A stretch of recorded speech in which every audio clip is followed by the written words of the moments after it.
আমরা চাই না কেউ জাহান্নামে যাক, তবে আমরা আবার জান্নাতের টিকিটও দেই না।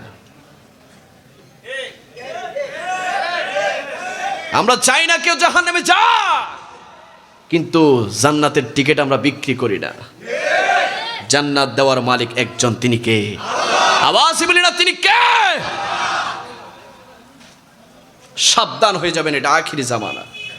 আমি জামানা অনুযায়ী কথা বলবো, এতে করে যদি কারো গায়ে লাগে, মাথায় লাগে, বুকে লাগে, অন্তরে লাগে, হৃদয়ে লাগে, আই ডোন্ট কেয়ার।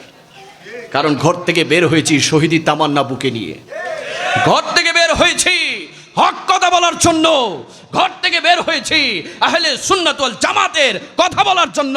এতে করে যদি আমার গাড়ি ভাঙচুর করে, আমাকে যদি ইট পাটকেল নিক্ষেপ করে, আমাকে হামলা করে, মামলা করে, আমাদের কোনো সমস্যা নাই, কিন্তু এই জীবনকে আমরা নবীর প্রেমে বিলিয়ে দিব, ঠিক কি না?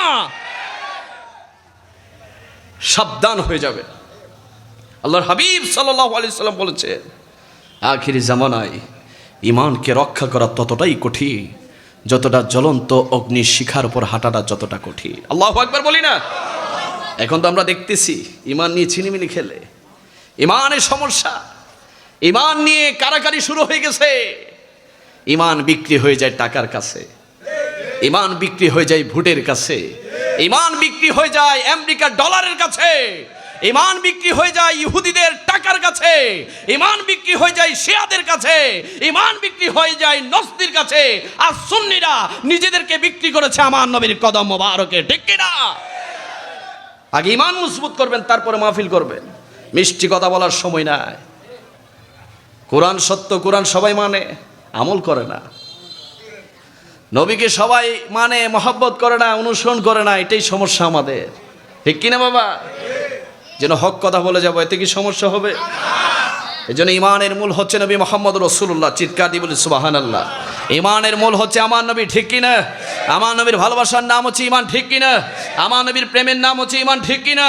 আমার নবীর মহব্বতের নাম ইমান, ঠিক কিনা?